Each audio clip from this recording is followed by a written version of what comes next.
आणि नंतर आता आणखी एक ब्रेकिंग बातमी येते ती म्हणजे मुख्यमंत्री उद्धव ठाकरे वापरत असलेल्या कारची पीयूसी मुदत आणि विमा मुदतही संपली असल्याचं ट्विट भाजप नेते निलेश राणे यांनी केलंय आणि त्यामुळे मुख्यमंत्री कार्यालयाच्या कार्यक्षमतेवर प्रश्नचिन्ह निर्माण झाले। मुख्यमंत्री उद्धव ठाकरे सध्या मर्सिडीज कारनं वर्षा बंगला ते विधान भवन येण्या जाण्यासाठी वापरत आहेत आणि हीच कार ते गेले काही वर्षे वापरत आहेत। पण या कारची पीयूसी मुदत 16 जून 2021 ला संपल्याचं आणि विमा मुदत संपल्याचं समोर येताच या कारशी संबंधित सगळी कागदपत्रही तपासलेली नाहीयेत आणि या संदर्भात मुख्यमंत्री कार्यालयाला काहीच कल्पना नसावी याचं आश्चर्य व्यक्त केलं जाते।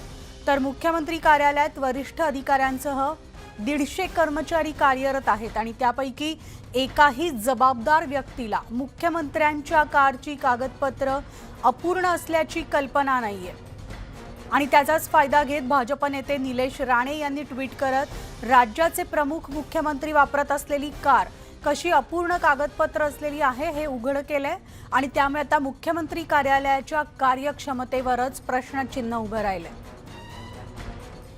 आणि याविषयी आपण सविस्तर अपडेट जाणून घेणार आहोत। आमचे प्रतिनिधी उदय जाधव आपल्या सोबत आहेत। उदय, काय सविस्तर माहिती आहे? कारण जी कार मुख्यमंत्री वापरतायत विधान भवन ते वर्षा बंगला आणि गेल्या काही वर्षांपासून हीच कार वापरत असल्याचं म्हटलं जातंय, मात्र त्याची पीयूसी मुदत संपलेली आहे।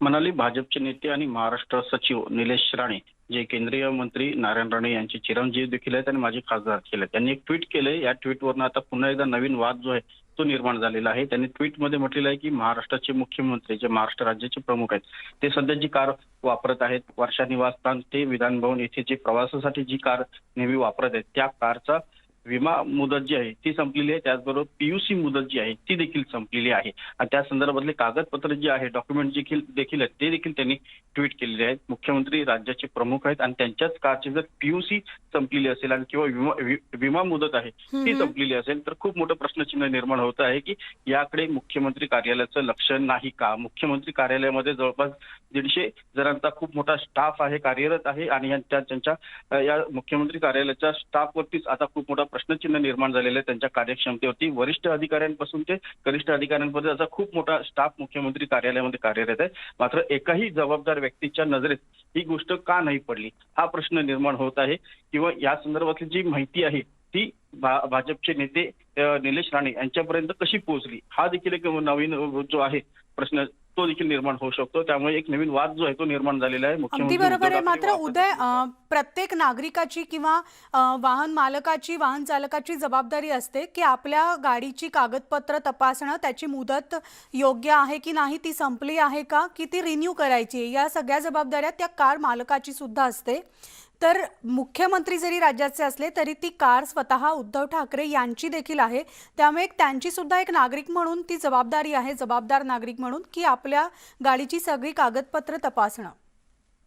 मुख्यमंत्री राज्याचे प्रमुख आहे, त्यांच्या संपूर्ण कार्यपद्धतीची म्हणा किंवा त्यांच्या संपूर्ण वापरात असलेल्या वस्तूंची गोष्टींची जबाबदारी ही काही प्रमाणात मुख्यमंत्री कार्यालयाची देखील आहे। कारण मुख्यमंत्री कार्यालय हे सुरक्षात्मक सगळे निर्णय जे घेत असतात, मुख्यमंत्री कार जर वापरत असतील तर त्या कारची पूर्ण सुरक्षात्मक चाचणी जी आहे त्याची जबाबदारी मुख्यमंत्री कार्यालयाने सुरक्षा व्यवस्थापनाची जी आहे त्यांची असते। मात्र असं असताना देखील कारचा इन्शुरन्स असेल किंवा कारचा पीयूसी असेल हा संपलेला आहे, तर तो संपलेली कार पुन्हा अपडेट करणं किंवा त्यासाठी पुन्हा कागदपत्रांची पूर्तता करणं, कागदपत्र अपूर्ण न ठेवणं, कारण राज्याचे प्रमुख आहेत आणि तेच त्यांच्या कारच्या संदर्भात जर नियमांचं उल्लंघन करत असतील तर एक मोठी वाद जो आहे तो निर्माण होऊ शकतो किंवा राज्यामध्ये चुकीचा संकेत जो आहे नागरिकांमध्ये तो जाऊ शकतो। त्यामुळे ही कागदपत्र वेळेवरती पूर्ण करणं ही जबाबदारी मुख्यमंत्री कार्यालयाची देखील आहे। मुख्यमंत्री हे कारचे मालक असले तर त्यांची देखील एक प्रकारे जबाबदारी आहे, मात्र मुख्यमंत्री झाल्यानंतर त्यांच्या सगळ्याच गोष्टींची आणि किंवा वस्तूंची एक प्रकारे ताबा जो असतो तो मुख्यमंत्री कार्यालयाकडे असतो। त्यामुळे त्यांची